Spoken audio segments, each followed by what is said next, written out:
Welcome back to all our friends, family, and yes, even our foes. To the Fox Den Sports Podcast, where Todd and his sports-passionate kids are ready to bring you the latest updates and insights on all things sports.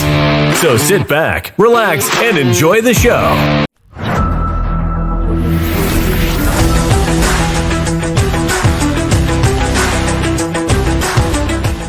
Hello, everyone, and welcome back to the Fox Den Sports Podcast, along with Kelvin the dog and Clay Bench McDonald. I am Todd Fox. Waiting on Gannon. Perhaps he will be joining us here shortly, but perhaps not. He's a college student, just got back from spring break today.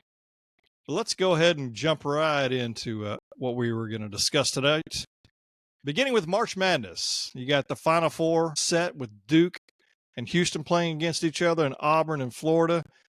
Let's hear what your guys' thoughts necessarily on the Final Four and just so far with the tournament. Excited because it's all four number one seeds for the first time since 2008, and I guess it's only the second time ever. Yeah, I mean, you know, every year you're like, man, I just wish the good teams to get there because that's what you always want to see, but it kind of makes for a boring tournament when that many upsets, you know, like, oh, did you see so-and-so go down, all that kind of stuff, you know, so, but I like to see the best teams like truly make it so that, you know, you don't have a team that just played bad and the team get hot and get upset.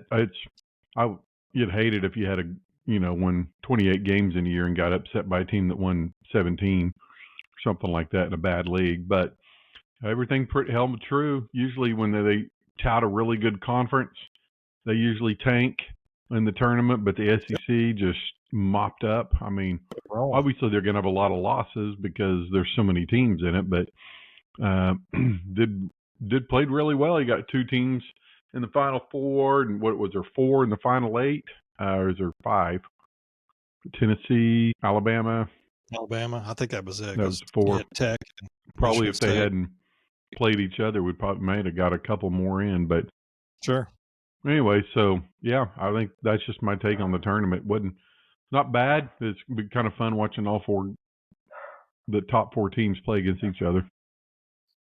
These top 4, I think it'll make for a pretty competitive Final Four. So hopefully, see some good games. They're all good, but it's hard to imagine anybody beating Duke right now. They just seem special. So we'll see. Man, I'll tell you. I mean, Houston looked pretty good last night as well. I thought they played very well. I mean, they're dominating right now, as is Duke. But then Auburn. I mean, here's the thing. I could see it being any one of these 4 teams. I really could. I could see any one of these 4 teams winning on. I don't think there's just a clear cut. I think a lot of people, I mean, the people I've talked to here, you know, at work and things like that, talk about Auburn, thinking Auburn's going to win it all. I have no idea. I just know in my bracket, I've got Duke against Auburn on the one that I put the most emphasis on, and I have Duke winning. But I'll be honest with you, I hope Houston wins it all because I want Houston and Kelvin Sampson to win it all. But yeah, to Clay's point, I mean, the thing is, all first seeded teams, first time since 2008, and the second time ever. It's kind of interesting because I mean, you always want to see the good ones, and regardless, you have these like 7th seeds, 12 seeds, you know, 7th, 8th, 9th seeds get into the Final 8, sometimes even the Final 4, and they can't go after that because I mean they get smoked. But it's definitely not boring. It's been some really really good basketball, and you got 3 coaches. I think that are some up and comers with all 3 of the, you know, with Florida, Duke, and Auburn. Well, Auburn's coach Bruce Pearl's been around for a little bit, but I mean it's just cool to see, and I'm excited for it. And SEC winning, you know, having 2 of those teams, and yeah, to your point. There was a lot. How many? I don't know how many we had in it. Was it 14? 14 of the 16 made it. Yeah, out of the 16 made it. So that's pretty impressive. And I know we talked briefly about it last week, but is there any, like, because with NIL now, anything do you think, is that going to continue? You're going to see like 1 and 2 seats, 3 seats, or did it just so happen to be this year whenever like the NIL deal is pretty much kind of starting to kick off? What do you think? You think we're ever going to see anything in the future? with these younger or these lower seeds getting in to the Final Four? I think what's hard is, like one of the Tulane's leading best player. He's already, what was it, Kentucky? Is that where he's going? I think so. I mean, Providence's top player is going to St. John's. Yeah, so just all that where those guys might have stuck around for another year before they got into the NBA or whatever are going to go make themselves Sure. $500,000, $750,000 and go play for a big dog. And so then that hurts that team, and so that may be the sign. That's a good point. That may be the sign that some of these smaller teams are going to have a hard time year to year because of their best players. I mean, if you score 15 or more points in a team that makes a tournament, you're going somewhere bigger team next year. Sure. No, I agree. Kelvin, what are your thoughts? I think it's more or less just a coincidence. Just, I don't know. I think because I feel like there were plenty of teams that could have beat these teams and plenty of close games. So I think we'll see more upsets and it's not always going to be the top seeds. I think it just happened to be this year. Well, Florida almost got beat by Connecticut and Tech. So, you know what I mean? So, and then Tech honestly could have lost Arkansas. I mean, those were some really, really good games there. I know Houston pretty much put it on Tennessee, Duke, Alabama, and then the Michigan State against Auburn game as well. So I mean, there's some good college basketball. Every year I say the same thing. I'm gonna, once football season's over, I'm gonna really jump into it, and I want to do that again. But I mean, it is difficult because you got so much going on. But I know going to that OU Kentucky game this year helped kind of rejuvenate me a little bit because I'd never been, which is crazy. I'd never been to an OU basketball game before, and it was pretty fun and pretty impressive. And I personally, I know they're going to build a new stadium at some point, but I like the Loyola Noble Center personally. What are your thoughts, Clay? Yeah, it's a good place. They've done some work probably in the last 10 years to bring fans closer to it or to the court and stuff. So that's helped. It's just hard, I mean, I like it because it's so easy to get in and out of, but they just need an upgraded place with upgraded locker rooms and different things of that nature just to try to compete. And because, man, if you just don't do that, boy, you just get further and further behind on facilities and different things of that nature. But I think it's a good place to watch basketball. So hopefully OU and the city of Norman will get that taken care of. All right. Sorry for the little bit of a delay that we just had. A little incident with an alarm here at the house. Let's talk about Oklahoma City Thunder. 62-12 record currently. Incredible record. Like I said last week, if we need to continue to win. We were 3-0 last week since our podcast aired. We have the shot at winning 10 straight at the end. I mean, it would be more. We would, would that be 8? Yeah, 8 more games left. So we could, if we win 8 more, we'd be 70-12. But hey, we'll take what we can get. We had victories this past week in Sacramento, 121-105. Memphis here, myself and Gannon were there, and Amy and cute little C. Memphis 125-104. We won that one in Indiana, 132-111. So any thoughts on this past week on the games? I know the one that we went to in Memphis, I mean, what I get tired of is and it wasn't necessarily really that game, but Memphis hung around there for quite a while, and they were playing, I thought, okay. I don't think we were playing as well. I think Chet Holmgren had a pretty rough game that game, but I can just tell you, Memphis was hitting some shots that I don't think they would normally maybe hit. And crazy thing is after the game they fired their coach, which I think what Gannon tells me, he's a pretty good coach. He's going to be well sought out. So anyway, regardless of last week's games, what do you got? What are your thoughts? The best team in the league right now. Shea's proven night in and night out why he's the best player in the league. Like, doesn't matter who's in, who's out. He played a good game against the Pacers when we had no big men and Hart got hurt after the first half and we're down to the backups of the backups.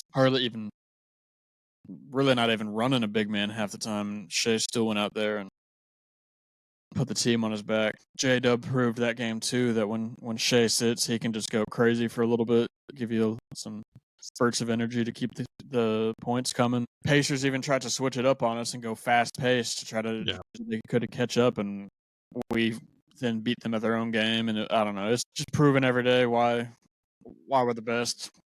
Lou Dort should be Defensive Player of the Year, no doubt about it in my mind.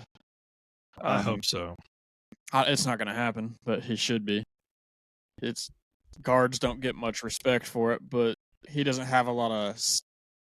His isn't stats. He's just keeping the other players away from stats. So he's just dominant on defense. It's hard. I don't know. It's hard for me to imagine a lot of these teams being able to keep up with us for 7 games. I think that's our biggest strength is outlasting these opponents. So we'll see. It's going to be. We got a nice little schedule for the next 8 days.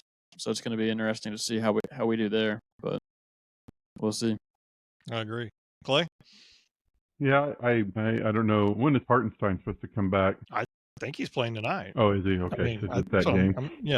So what I'm glad is that we're getting some people back, getting to see Dort in and J-Dub and all the stuff back, getting them back in a little bit, and hopefully get them back in shape and get back in rhythm before playoffs start. I think that's what we need to do with these last few games. We got the Bulls tonight, and then who else? We got Lakers back to back, right? Yeah, we'll have the Lakers back to back here next week.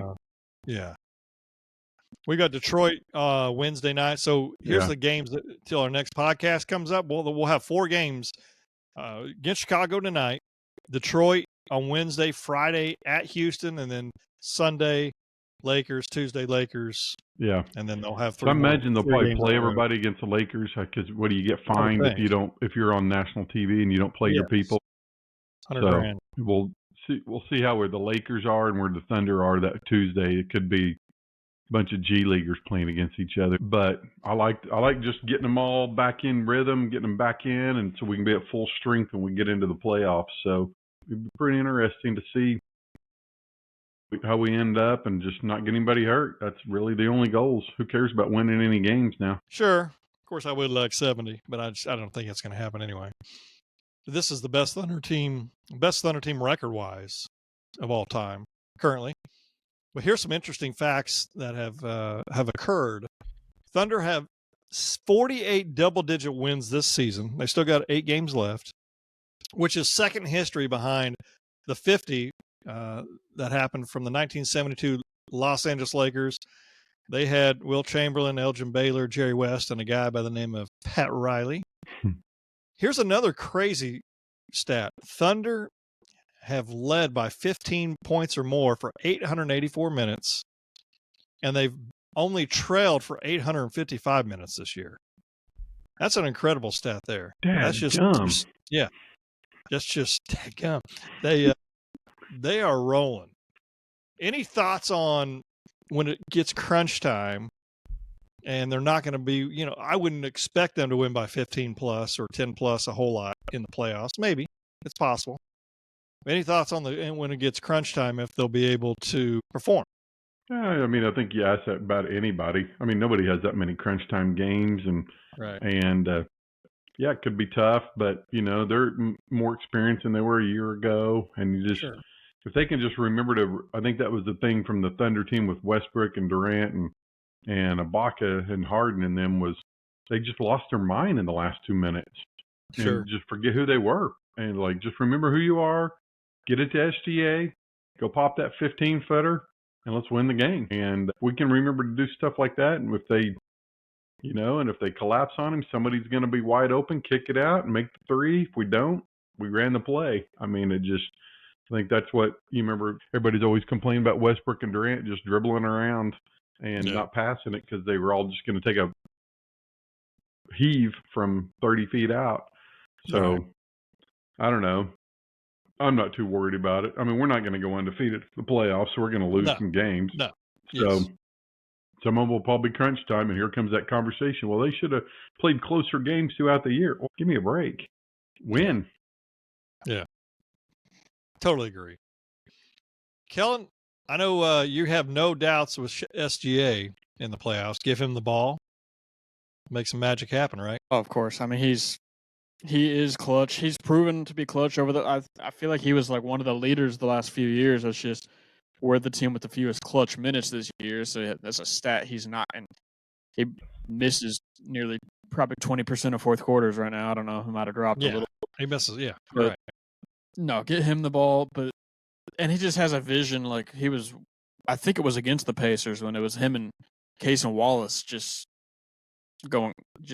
passing it back and forth to each other, and it was just excellent. Getting Hartenstein the ball, and if he can get his floater going, so yeah, start with the ball in Shea's hands, and he'll find a way, whether he dishes it to someone or takes just some easy points, maybe even an and one or two. Man, I saw another stat on Shea.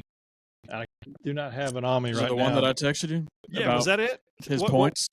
Say that. So do you have it on This was before the Pacers game, so I haven't seen the updated one. I think there is one. But Shea leading the league with 2,301 points. Shea through 3 quarters, 1,940. That would be second. That would be first place if he didn't play any fourth quarters this year.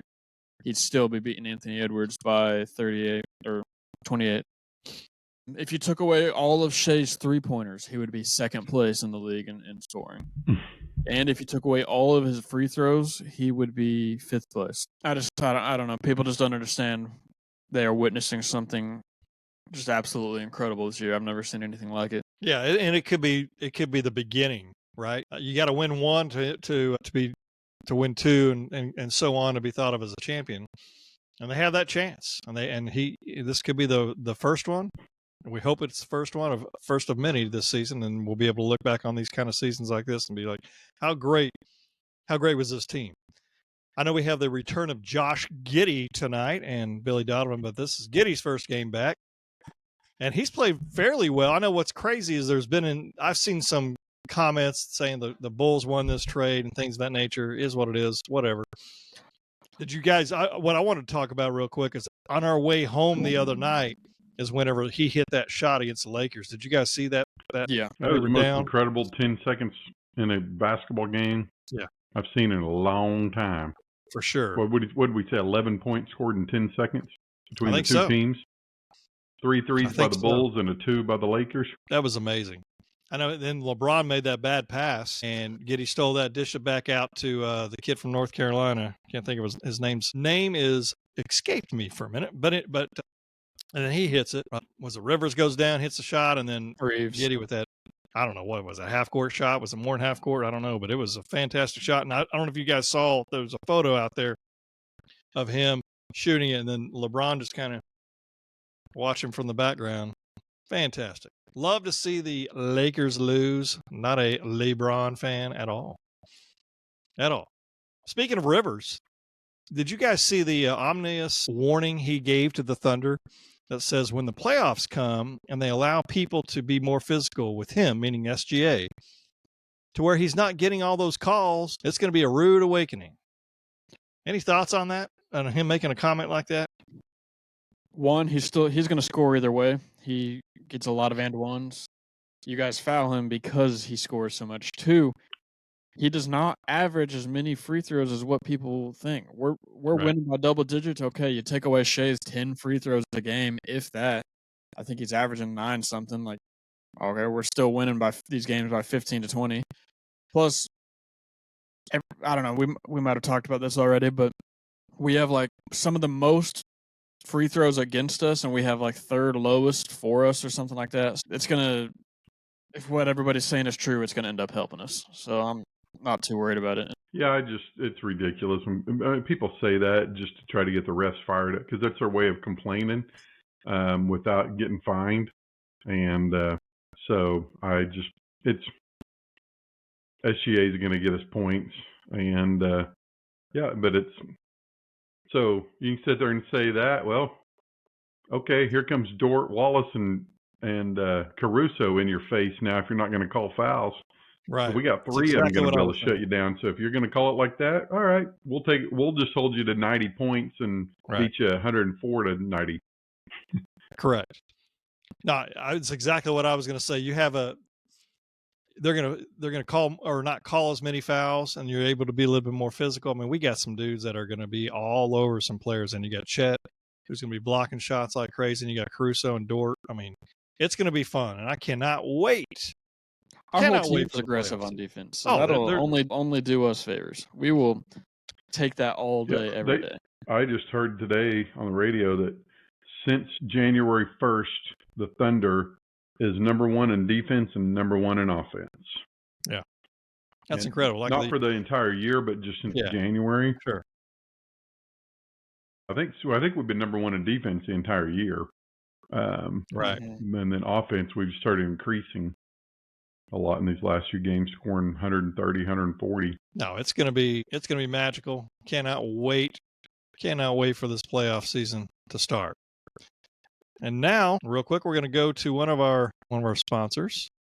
Spring is back at Dick's House of Sport. Baseball, softball, and golf season are in full swing, and you can find the hottest gear that'll take your game to next level performance. Test your skills or schedule a fitting in our golf simulators and multi-sport cage. Plus, fine-tune your gear with repairs, re-gripping, customization, and more expert services in store. And while you're here, score the latest spring clothing and shoe styles from the brands you love, like Nike, On, Kalia, and Adidas. Sport happens here at Dick's House of Sport.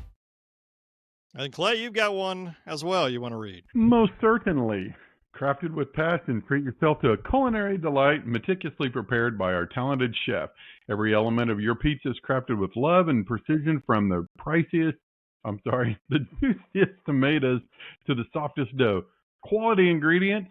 At Dado's Pizza, we believe that every meal should be memorable. That's why we only use the freshest ingredients, ensuring a 5-star taste without breaking the bank. Keep an eye out for our exciting daily specials to maximize your dining experience. Join us from Monday, March 31st to Sunday, April 6th for $3 slices available from 2 to 5 p.m., along with our additional specials on Tuesday, Wednesday, and Thursday. Location is 10942 North May Avenue in Oklahoma City, conveniently located just northeast of Hefner and May. Dado's Pizza. Make it part of your day. That's right. Make it part of your day. I only had it one time last week, so I'm telling you, Oklahoma City folks, it is the best pizza in Oklahoma. Definitely, for sure. I got one other thing real quick to talk about. Well, actually, two things to talk about. I want to talk about the New York Yankees off to a tremendous 3-0 start, 15 home runs in 3 games. Aaron Judge already has 4 home runs. You guys heard about these torpedo bats that people are complaining about? Have you? What are your thoughts on that? Does it bother you at all? Do you think it's cheating? What do you think? Well, Aaron Judge didn't change his bats.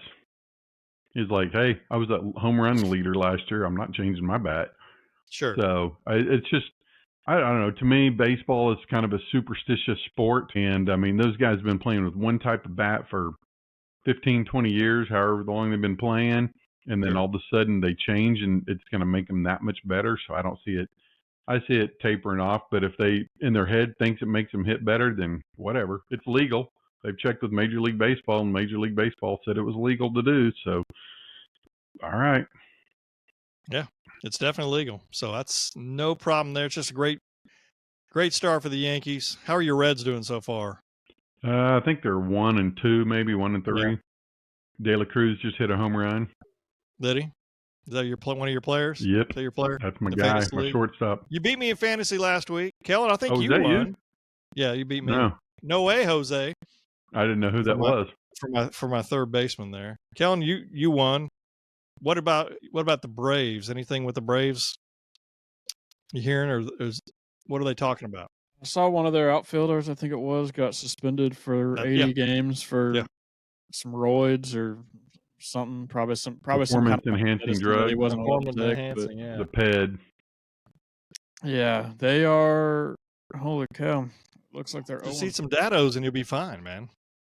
If I'm reading this right, they are 0-4, losing 4 games to the Padres. Dadgum. That's crazy. Yeah, luckily I'm a Cardinals fan. I did watch a little bit of the Braves Padres last night. I did too. That's what's fun about watching baseball this time of year, is I'm excited about it. But then, I mean, you talk about a long season. It is a long season. They call it the dog days of summer for a reason, because you're talking July, August. You're just like, oh my goodness. You know, NBA's got a long season, but baseball long as well. And it's hard for me personally to sit there and watch 9 innings of a regular season game. Playoff baseball, completely different. Here's the funny thing about the Yankees. A friend of ours, Clay LeBeau, sent a text today showing that a couple of buddies of his and ours as well that we went to college with, Garrick Schreck, was like, hey man, what's the deal with the the Yankees, with these bats. And then Chris Taylor's like calling them cheaters. And Taylor, you're a Houston fan. You talk about cheaters. You're a cheater. Yeah. So it is what it is. Get after those signals there, Taylor. Exactly. Come on now. I've got one final question for you.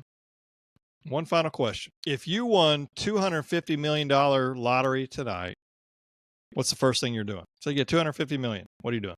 Paying off all of my debt. Okay. And then I'm putting it all on Shea to win MVP. And then what? Putting it all on Shea winning MVP. Actually, I think I'd lose money if I did that, even if you won. Yeah, I think I'm going to go to Dado's Pizza. There you go. I'm going to go to Dado's Pizza and go over to Dick's Sporting Goods and get me a couple, Verst and some Hokas and some Ons. I mean, it'd be pretty cool. Honestly, you guys probably know what my first thing is, right? Kellen, you always remember what I always said what I would do? Hey, I always talk about just buying like a house in New York or something. Yeah. I'd rent me a place in New York for an entire year. And just way I could see all the seasons going on and hang out there. No cars, just take the subway all the time, eat at, Lombardi's and all these different. What was that? The macaroni and cheese place that we ate. Smack, I think maybe is what it was called. Some really good macaroni and cheese. Did you eat there, Clay, when you went to New York? No, it was. We didn't have a car, and it was too far from the substation, so we didn't make it. That's cool. Yeah, no, I'd be doing the smart things like Kellen, investing, paying off all the debt, and just be like, I don't know, take a bed and a big pile of money probably. Just relax. Oh, I'd for sure buy some stuff, but just paying off any debt and anything I owed and like all the bills and just like laying down in bed that night. You know what? Honestly, my dream is for something like that is literally to buy tickets to all the things that you're like I'd love to go see the Masters. I'd love to go to a World Series no matter what the team are, go to a Super Bowl, go to the Final Four, head down to San Antonio. I'd get some tickets and go there. Yeah. World Cup. I mean, just super cool things like that, there's no way I could ever do all that stuff. Maybe get to do one of those in my life, but I think that's what I would do is just go experience all those things. Where would you guys go overseas if you could go one spot? One area. Rome or Athens. Okay. I'd probably rent like a month-long trip to like Bali, just lay on a beach for a month. Mediterranean cruise would be fun. Oh, that'd be fantastic. I'd like to go to Northern Ireland or the Netherlands. That'd be kind of cool. I know Amy went to the Netherlands in college. I absolutely love to be able to take her back. So yeah. Well, the Fox Den Sports Podcast, I'd like to thank all of our listeners for listening to our podcast, and please subscribe on our YouTube channel. You can see us on all these different avenues that you get a podcast on. But I'll remind everybody that iron sharpens iron. Please stay safe, be savage and not average, and remember to join the skulk. What else, Kellen? Stay thirsty, my friends. Stay thirsty, my friends. And until next time, good. Bye, everybody. Boomer. Sooner.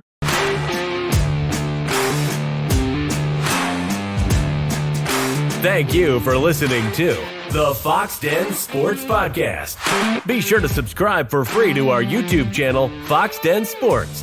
And also follow us on Instagram and Twitter at Fox Den Sports and on Facebook at Fox Den Sports Podcast. You can also email us at foxdensports@yahoo.com. This has been Fox Den Sports.